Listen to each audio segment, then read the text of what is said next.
Assalamualaikum dear students, welcome to the Azim group of publications. I am Nimradi, your chemistry teacher, and today I am going to discuss milk in oil droplet method from the chemistry book by Azim Academy.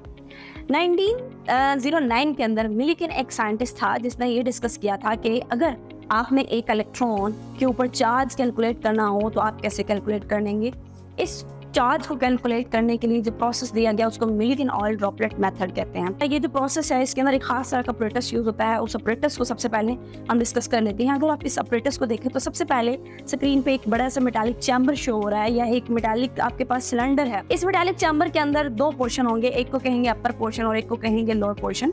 जो upper portion है उसमें atomiser मौजूद होगा जो oil droplets को छोटे छोटे fine droplets में कन्वर्ट करेगा, जबकि जो लोअर पोर्शन है उसमें दो इलेक्ट्रोड है। तो सबसे पहले प्रोसीजर की तरफ आ जाते हैं। प्रोसीजर में हमारे पास क्या है, सबसे पहले आपने एक चैम्बर लेना है। उस चैम्बर के अंदर वो जो एयर है उसके आपने उसको फिल कर देना है और उसका प्रेशर एडजस्ट कर देना है जितना आप एडजस्ट करना चाहें with the help of vacuum pump. और उसके बाद हमारे पास एटोमाइजर जो है वो अपर चैम्बर में मौजूद है जिसने ऑयल ड्रॉपलेट्स को फाइन स्प्रे की फॉर्म में जो है वो नीचे फेंकना है। दो इलेक्ट्रोड थे, एक ए था और एक प्राइम था। जो अपर इलेक्ट्रोड है उसके अंदर एक छोटा सा होल होगा और वहाँ से ऑयल ड्रॉपलेट्स जो ऊपर से नीचे की तरफ उस होल से पास करते हुए नीचे की तरफ गिरना स्टार्ट कर देंगे। और आप एक लैंप यूज़ करेंगे जो दोनों ए और ए प्राइम के दरमियान जो इंटरनल स्पेस होगी उसको रोशन करके, ताकि आपको दिखाएगा कि अंदर क्या काम हो रहा है। वो चीज़ हमारे पास है। ऑयल ड्रॉपलेट्स को जैसे ही मैंने क्या किया, दो इलेक्ट्रोड से ऊपर वाले में से जैसे ही मैंने वो सैंपल को स्प्रे गन से या एटोमाइजर से मैंने स्प्रे की फॉर्म में लेके आई तो वहाँ से ऑयल ड्रॉपलेट्स जो थे वो ऊपर वाली सरफेस में चूंकि होल था उस होल से पास करके नीचे की तरफ आए।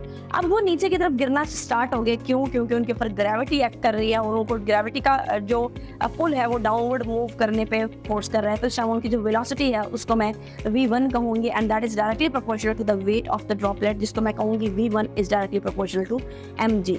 अभी तक मैंने इलेक्ट्रिक फील्ड ऑन नहीं किया, यानी मैंने इलेक्ट्रोड्स को बैटरी से कनेक्ट नहीं किया था। सिंपली दो प्लेट्स थी, ऊपर वाली प्लेट में सुराख था, इसलिए ड्रॉपलेट्स वहाँ से नीचे की तरफ गिरना शुरू हो गए।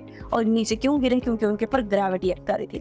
अब आपने क्या किया, उन दो इलेक्ट्रोड्स के दरमियान जो स्पेस थी उसके ऊपर आपने एक्स रेज फॉल करवाई। जैसे ही मैंने एक्स रेज उस सेंटर में फॉल करवाई तो एक्स रेज की वजह से जो उन दो इलेक्ट्रोड्स के दरमियान एयर थी वो आयोनाइज हो गई और मोबाइल इलेक्ट्रॉन्स आ गए।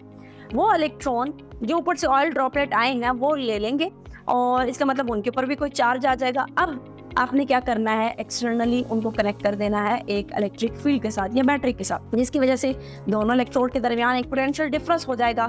आप उस पोटेंशियल डिफरेंस को इस तरह से एडजस्ट करना है कि पहले अगर वो नीचे की तरफ मूव कर रहा था तो आपने इतना इलेक्ट्रिक फील्ड अप्लाई करना है कि वो जो ग्रेविटी का पुल है वो बैलेंस हो जाए, यानी वो सेंटर में सस्पेंडेड फॉर्म में रहे, ना वो फुल ऊपर जाए, यानी पोटेंशियल की वजह से वो अपवर्ड डायरेक्शन में भी थ्रस्ट ना फील करे और डाउनवर्ड ग्रेविटी की वजह से भी ना आए। तो सेंटर में सस्पेंडेड फॉर्म में आपने उसको रखना है।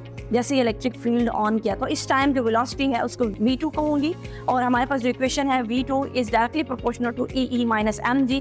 तो अगर आप बुक के अकॉर्डिंग देखें तो V2 क्या है, upward velocity of the oil droplet है, E क्या है, charge on the oil droplet, capital E electric field की स्ट्रेंथ को शो कर रहा है, mg बेसिकली क्या है, wait of the oil droplet है। अब दो इक्वेशन आ गई, एक V1 वेलोसिटी वाली एक V2 वेलोसिटी वाली। हम दोनों इक्वेशंस को डिवाइड करेंगे तो V1 divided by V2 is equal to mg divided by EE minus mg। इन दोनों इक्वेशंस को सामने रखते हुए अगर आपको V1 भी पता हो, V2 भी पता हो और कैपिटल E जो कि हम खुद एडजस्ट कर रहे होते हैं तो वो भी पता हो, तो हम किसी भी मास को कैलकुलेट कर सकते हैं। आप जैसे ही इलेक्ट्रिक फील्ड की स्ट्रेंथ चेंज करेंगे तो हमें आइडिया हो जाएगा कि कितना इलेक्ट्रिक फील्ड मैं अप्लाई करूँ तो वो सेंटर में सस्पेंड रहेगा। यानी इलेक्ट्रिक फील्ड को चेंज करके या एडजस्ट करके मैं उसके मास को कैलकुलेट कर सकती हूँ। और यानी कि जब मैं इलेक्ट्रिक फील्ड एडजस्ट करूँगी इसका मतलब मैं ग्रेविटी के अगेंस्ट काम कर रही हूँ। तो मुझे जब ग्रेविटी के अगेंस्ट काम करना है तो मैं उसको अपवर्ड थ्रस्ट दे रही हूँ कि अपवर्ड सस्पेंडेड फॉर्म में रखने के लिए कितना इलेक्ट्रिक फील्ड अप्लाई हुआ। वो इलेक्ट्रिक फील्ड की जो वैल्यू है वो बेसिकली मुझे उसका मास बताएगी कि इस टाइम उस इलेक्ट्रॉन पे मास कितना है। उसके बाद अगर हम चार्ज की बात करते हैं इलेक्ट्रॉन की, जब इलेक्ट्रॉन पे चार्ज कैलकुलेट किया गया तो वो फाइंड किया गया दैट वाज 1.59 मल्टीप्लाई 10 पर -19 coulomb. and it was believed that it is very close to the value that is 1.6022 multiplied 10 की पावर 19। यानी उन्होंने जब चार्ज कैलकुलेट किया तो 1.59 मल्टीप्लाई 10 की पावर -19 आया और ये वैल्यू बिल्कुल बड़ी ही क्लोज थी 1.602 मल्टीप्लाई 10 की पावर 19 के। तो इसका मतलब ये है कि उन ड्रॉपलेट्स के ऊपर जो चार्ज है बेसिकली वो 1.602 मल्टीप्लाई 10 की पावर -19 है।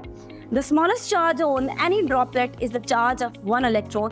ये जो ड्रॉपलेट पे चार्ज है बेसिकली ये चार्ज तो एक इलेक्ट्रॉन का चार्ज है। तो जो चार्ज प्रेजेंट है किसी भी इलेक्ट्रॉन पे वो smallest charge is the smallest charge of electricity that has been measured so for.